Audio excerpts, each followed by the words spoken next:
उत्तर प्रदेश में एक शहर है इटावा, आप लोग तो जानते होंगे वहां क्या होता था। तरह तरह के डांस वहां होते थे।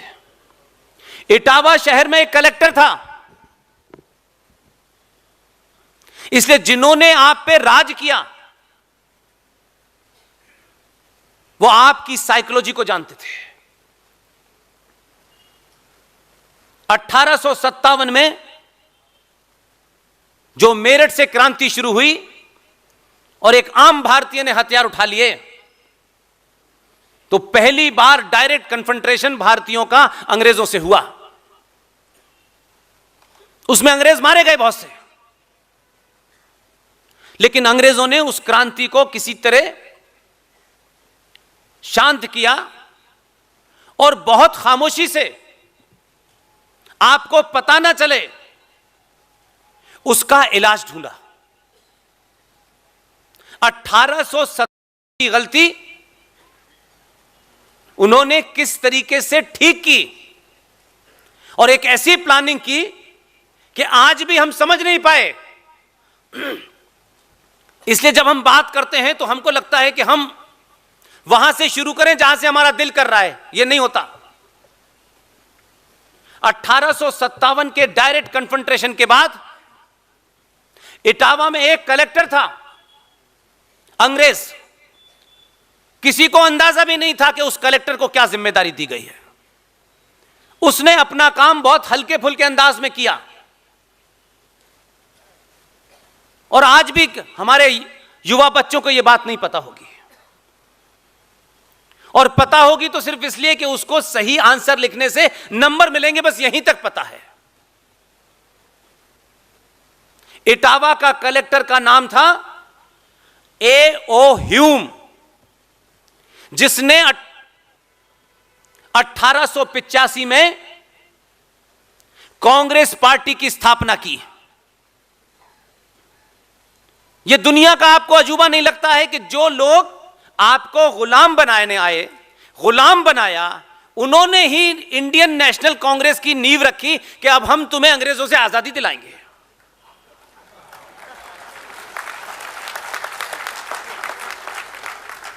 और हम इतने मूर्ख हैं कि वो खुलेआम कह रहा है, तब भी हम कह रहे हैं कि कितने अच्छे लोग हैं ये।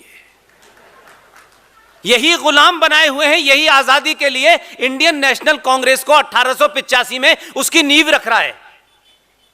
He was founder of the Indian National Congress in 1885. और हम कह रहे हैं कि कांग्रेस ने आजादी दिलाई है।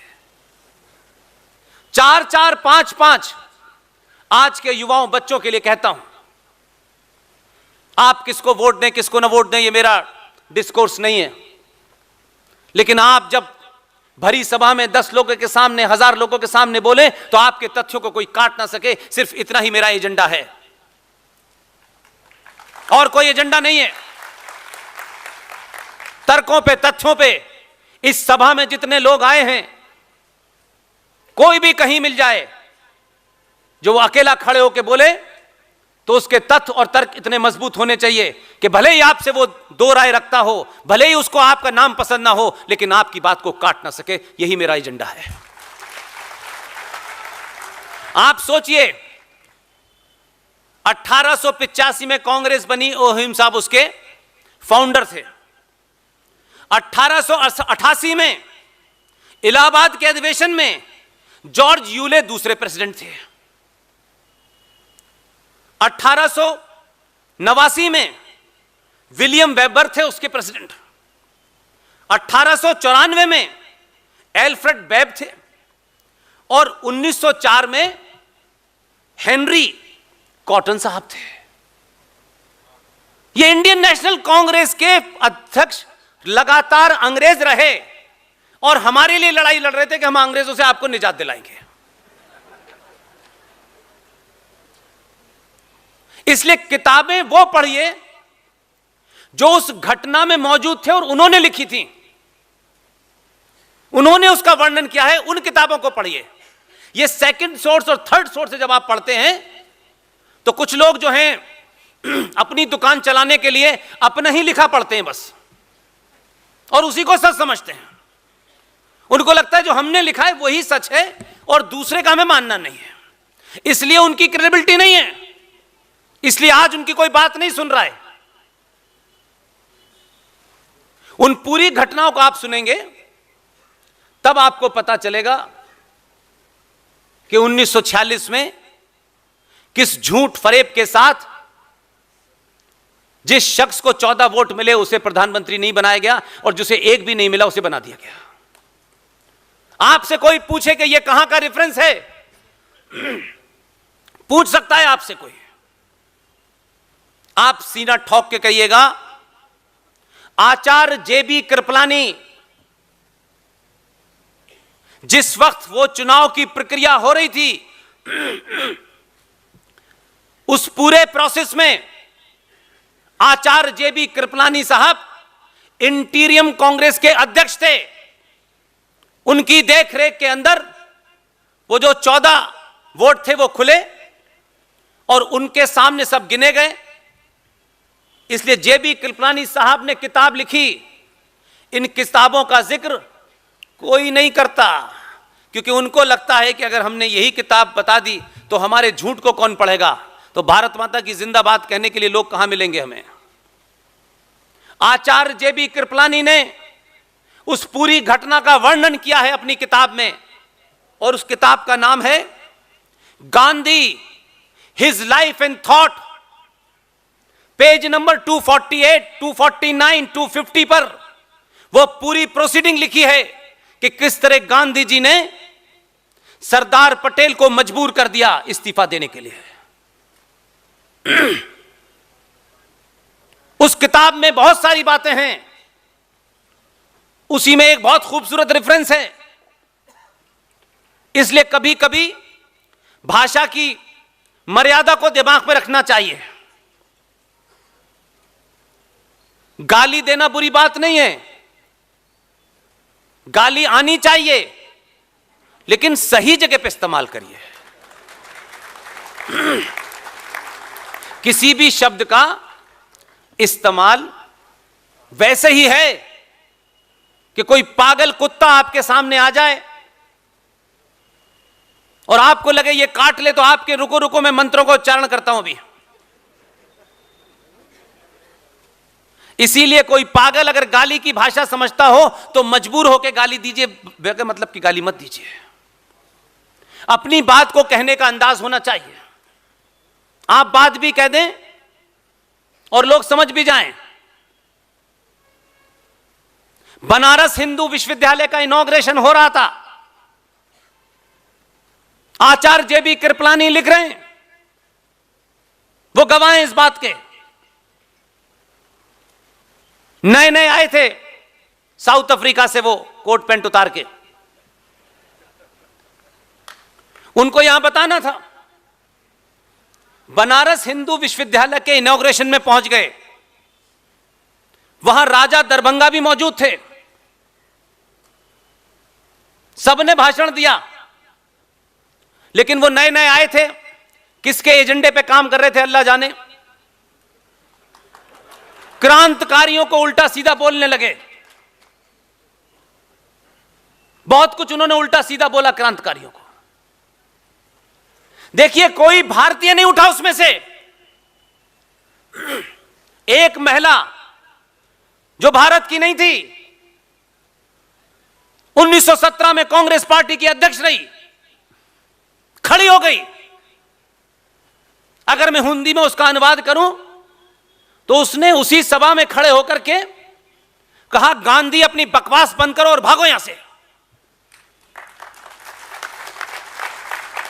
उस महिला का नाम है एनी बेसेंट।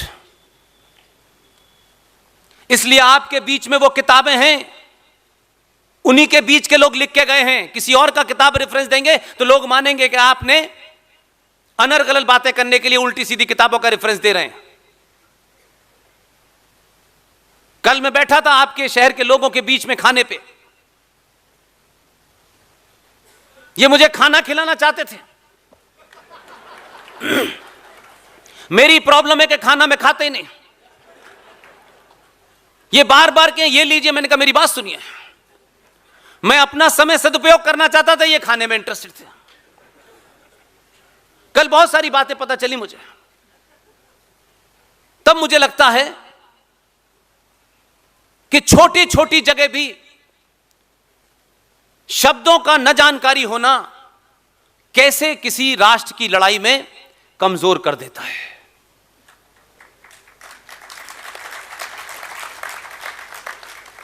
(1921) में टर्की नाम का एक देश है, आजकल आपने उसके बारे में सुना होगा। टर्की का नाम तो सुना है। अभी वहां महान कार्य हुआ है, वो जो आपके यहां है, छोटे भाई का पजामा बड़े भाई का कुर्ता, जो ये बताते हैं आपको कि ये जो ताजमहल है ये हमने बनाया है। वो हैदराबाद वाला कहता है हम इसे अपने साथ ले जाएंगे। कोई कुतुब मीनार क्लेम कर रहा है, कोई लाल किला क्लेम कर रहा है, लेकिन उस रेगिस्तान में ऐसी कोई बिल्डिंग मिली नहीं 5000 साल से। उसी टाइप की हरकत को जस्टिफाई कर रहा हूं मैं। टर्की में अभी अभी क्या हुआ है, एक कई सौ साल पुराना चर्च, उसे कुछ ऐसे ही जिहादियों ने कब्जा कर लिया, चर्च पे से क्रॉस उतारा और मोहम्मद लिख दिया और कहा यह आज से मस्जिद हो गई। अब अगर 50 साल बाद देंगे तो कहते कि हमारा आर्किटेक्चर देखा आपने। ये लुटेरे, इन्होंने भारत में एक टॉयलेट नहीं बनाया, इन लुटेरों ने भारत की तमाम समृद्धि के ऊपर सिर्फ अपना नाम लिखा है और कुछ नहीं किया। इसलिए उन घटनाओं को याद रेफरेंस इसलिए दे रहा हूं मैं। इसी तरीके से टर्की में एक मूवमेंट चला, उस मूवमेंट के माध्यम से कहा गया कि टर्की में अल्लाह की हुकूमत स्थापित होगी और अल्लाह का जो रिप्रेजेंटेटिव होता है, जो नुमाइंदा होता है, उसे खलीफा कहते हैं।